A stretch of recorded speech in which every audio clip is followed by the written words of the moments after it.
বিসমিল্লাহ রহমানুর রহিম। একটা গুজব উঠতেছে যে শেখ হাসিনা সে নাকি বলছিল সেনাপ্রধানকে যে তুমি গুলি দাও, সে রাজি হয় নাই।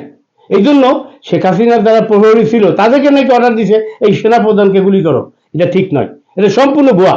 এটাতে প্রমাণ করে দেখাইতেছে যে বর্তমান সেনাপ্রধান সে হাসিনার বিরুদ্ধে না, সে হাসিনার বিরুদ্ধে না, শেখ হাসিনার অত্যন্ত কাছের আত্মীয় এবং সে ভারতের রিক্রুট সেনাপ্রধান হয়েছে, নতুবা পারতো না। এদেশের যারা সেনাপ্রধান বা মেজর জেনারেল হয় ভারতের রিক্রুটমেন্ট ছাড়া কেউ হইতে পারে না। সে অবস্থায় দেশ থেকে নিয়ে গেছিল এবং শেখ হাসিনা যত কাজ করছে সব রাষ্ট্রদ্রোহী। ভারতের সৈন্য এখানে থাকবে কেন? বহু সৈন্য সে নিয়ে রাখছে, কোন দিকে আনছে একটা অবৈধ সরকার। সে দেশ তো চালাইছেই পারে, ভারতের সৈন্য এসছে এ দেশে চাইছে শক্তিশালী ভাবে। এই সেনাপ্রধান অর্ডার দিত, কেন দেয় নাই? 4ই আগস্ট তারা যে মিটিং করছে তখন দেখছে যে নিম্নতম অফিসারগুলো রাজি নাই এবং 4ই আগস্ট যখন 144 ধারা জারি করছে লক্ষ লক্ষ মানুষ রাস্তায় নামছে, তখন গুলি করতে পারে না। কারণ যদি গুলির অর্ডার দেয় এই সাধারণ সেনাবাহিনী তারাই কিন্তু অফিসার হত্যা করবে। তখন এই অবস্থা ছিল। আজকেও চেষ্টা করুক না, কোনো কু করার চেষ্টা করুক কোনো সেনাবাহিনীর কোনো অফিসার, পারবে না। এর কারণ এই সেনাবাহিনীর সাধারণ যে সৈনিক আছে এরা 99% শেখ হাসিনার বিরুদ্ধে, তারা দেশপ্রেমিক। যে কারণে যত জায়গায় শেখ মুজিবের মূর্তি আছিল সব ভাঙকে ফেলাইছে। কি কোনো কর্নেল বা ব্রিগেডিয়ার অর্ডার দিছে? দেয় নাই। সেনাবাহিনীর নিজের থেকেই ভাঙছে এবং সেনা অফিসারদের করার কিচ্ছু নাই। কারণ সেনা অফিসারদের হাতে থাকে একটা লাঠি, তার কাছে কামানো থাকে না, তার কাছে মেশিন গানও থাকে না। কাজেই তারা যদি কোনো কমান্ড দেয় এই সময় মানবে না। তবে এই অবস্থা কিন্তু বেশি দিন থাকবে না, 3 মাস, এরপরে কিন্তু এটা থাকবে না।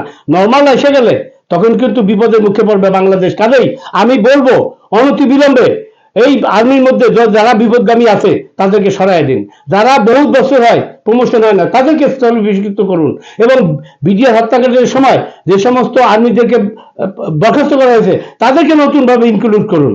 তাহলে দেশটা ঠিকভাবে থাকবে, নিরাপত্তা থাকবে। আর যদি তা না হয় ডাক্তার ইউনূস আপনি থাকবেন না, কিন্তু বাংলাদেশটাকেও আপনি শেষ করিয়ে দেবেন। এই শেখ হাসিনা কথা উঠাইতেছে সেন্ট মার্টিন দিলে সে ক্ষমতা থাকতে পারতো। আরে তুমি তো তালপট্টি দিছো, এটা কি তোমার বাপের জায়গা?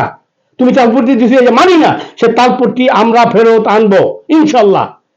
আর ডক্টর ইউনূস ক্ষমতা পাচ্ছে সেন্ট মার্টিন দেওয়ার জন্য না, গুজব উঠাইবে না এবং আন্তর্জাতিক আদালতে তোমার বিচার হবে। আমি তোমাকে ভালোবাসতাম কি জন্য? দেখি যে কোনো প্রতিবাদী বাংলাদেশে নাই, বিএনপি কোনো নেতাই নাই। আর এই যে বিএনপির যেটা আছে সচিব মহাসচিব সে মনে হয় ইন্ডিয়ার এজেন্ট। নির্বাচন তো করলোই না, প্লাস প্রতিহত করলো না, এটা কোনো বিরোধী দলের কাজ না। কাজে বিএনপির যদি আউগাইতে হয় এই র এজেন্টের ফখরুল আলমগীর বাদ দিতে হবে, আর না হলে বিএনপি ধ্বংস হয়ে যাবে। পারবেন না, কারণ এর কোনো যোগ্যতা নেই। যে সমস্ত কাজ করছে বরঞ্চ এই কথাও বলছে আমার রাজনীতির মধ্যে কোরআনের সাথে সম্পর্ক নাই। আরে বড় বেঈমান, তোর সাথে কিসের সম্পর্ক? আমি দেখতে চাই না একে। আপনারা নিয়োগ করবেন, আপনাদের দল আপনারাই ধ্বংস করবেন। কাজে আমি বলি সঠিকভাবে বাংলাদেশ পরিচালনার জন্য যোগ্য লোক দরকার, অযোগ্য লোক দিয়ে চলে না। আর আমি সকল সেনাবাহিনী থেকে বলবো এই দেশ আপনার আমার সকলের। আমরা আজকে 100 কোটি প্রবাসী আমরা কষ্টের পয়সা দেশে পাঠাই। এদেশে এই এই এই আগস্ট মাসে প্রচুর রেমিটেন্স যাবে, এরপর থেকে সবসময় রেমিটেন্স বেশি যাবে। কিন্তু যদি সরকার পরিচালনা ঠিকভাবে না হয় প্রবাসীরা বন্ধই করে দেবে। বিশ্বাস করেন, যখনই আমি বাংলাদেশে যাইতাম আমার মোটেই ভালো লাগতো না, কিন্তু তারপরে দেখি আমার দেশ কি করব, অসহায় মতো থাকতাম। আমি যখন একজন জার্মান প্রবাসী আমাকে কোনো মূল্যায়নই করতো না, অথচ জার্মানিতে এদেশের যারা প্রেসিডেন্ট, এদেশের যারা চ্যান্সেলর ছিল কোন এক সময়, তাদের সাথে আমার ভালো সম্পর্ক ছিল, কিন্তু দেশে যায় কোনো মূল্যায়ন পাই না। এই হলো প্রবাসীদের অবস্থা। আর বেশি কিছু বলবো না। আল্লাহ ভালো রাখুক, এ জাতিকে হেদায়েত দান করুক, আল্লাহ বুঝার তৌফিক দেখ। যারা সেনাবাহিনী আছেন তারা জাতির গৌরব, জাতিসংঘের আপনারা সুনাম অর্জন করছেন যা পৃথিবীর অন্য কোনো দেশ পারে নাই।